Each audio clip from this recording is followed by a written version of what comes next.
होली की आत्मा। बचपन से शहर में रहने वाला मनोज इस साल होली की छुट्टियों में अपने गांव दुर्गापुर वापस आता है, जहां उसे देख पूरा गांव खुशी से झूम उठता है। जब गया था तब इतना सा था और अब देखो कितना बड़ा हो गया है। हाँ सरपंच जी, जब मैं गया था तब आप भी बहुत जवान थे और अब देखो कितने बूढ़े हो गए हैं आप। चलो चलो, बढ़िया है। बच्चा घर वापस आ गया। इसी खुशी में आज रात पार्टी होगी। क्या बात है, गांव में भी पार्टियां होने लगी। वैसे अगर पार्टी की बात है तो आज क्यों सीधा होली पार्टी करते हैं।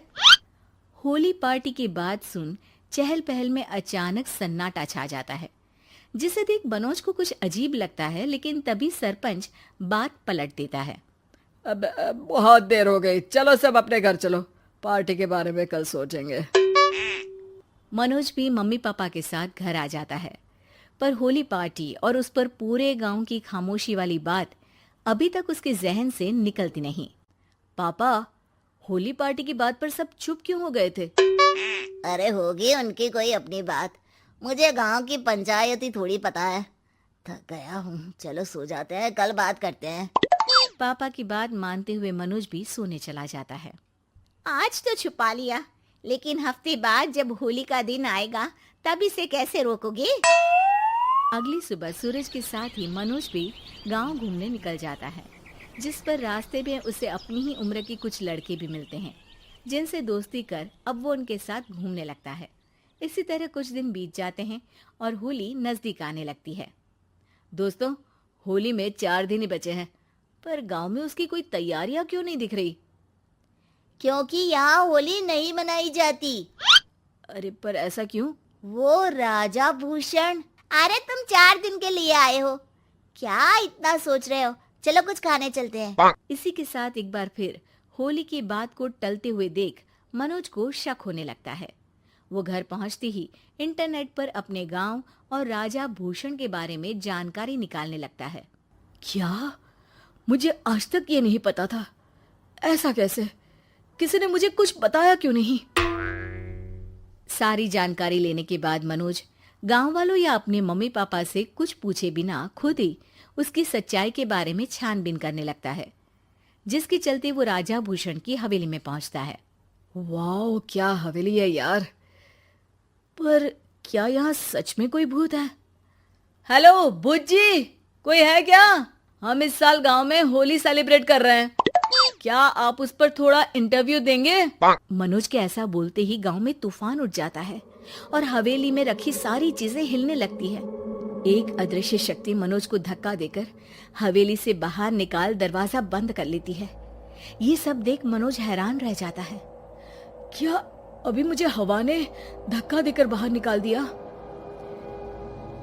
मेरे होते हुए इस गांव में कभी होली नहीं बन सकती, इसलिए दोबारा ऐसी कोशिश भी मत करना, अंजाम बुरा होगा। आवाज सुन मनोज हैरानी से इधर उधर देखने लगता है, पर उसे कोई दिखाई नहीं देता। वो गांव वापस आ जाता है, जहां तूफान की वजह से सब कुछ तहस महस हो चुका होता है। आखिर ये तूफान आया कैसे?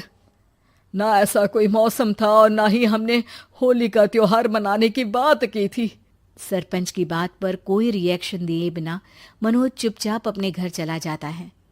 इस तरह देखते ही देखते होली का दिन भी आ जाता है और मनोज रंग लेकर गांव में निकल जाता है, लेकिन गांव पूरी तरह खाली होता है।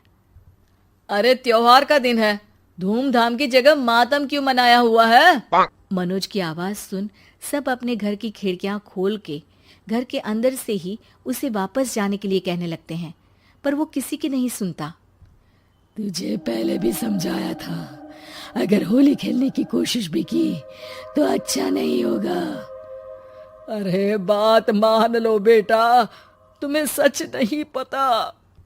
मुझे सब पता है। सालों पहले इस राजा ने एक अंधविश्वास फैलाया और आप लोग आज तक उसे मानते आ रहे हो। अरे बेटा, जब तुम पैदा भी नहीं हुए थे उससे भी बहुत पहले से इस गांव पर होली का श्राप है। अगर गांव में होली का त्योहार मनाया जाता है तो प्रलय आना पक्की बात होती है। राजा भूषण इस सब में नहीं मानते थे और त्योहार मनाने लगे, जिसके चलते होली वाले ही दिन पहले उनके बेटे की और फिर उनकी मृत्यु हो गई। तभी से गांव की रक्षा के लिए उनकी आत्मा उस हवेली में रह रही है। सबकी बातें सुन मनोज उलझन में पड़ जाता है। सोचना भी मत मनोज, अगर तुमने इस परंपरा को तोड़ने की कोशिश भी की तो उसका परिणाम इस गांव और गांव के लोगों के लिए अच्छा नहीं होगा। मुझे भी यकीन नहीं हो रहा कि आप लोग एक बेतुकी बात को मानकर सालों से रंगों के त्योहार को मातम की तरह मनाते आ रहे हो। मनोज किसी की कोई बात ना मानते हुए पूरे गांव में रंग बिखेर देता है, जिसके तुरंत बाद वहां तूफान के साथ बिजलियां गरजने लगती है। अचानक मौसम में ऐसा बदलाव देख जहां मनोज कंफ्यूजन में आ जाता है, वहीं गांव वाले डर से सहम जाते हैं।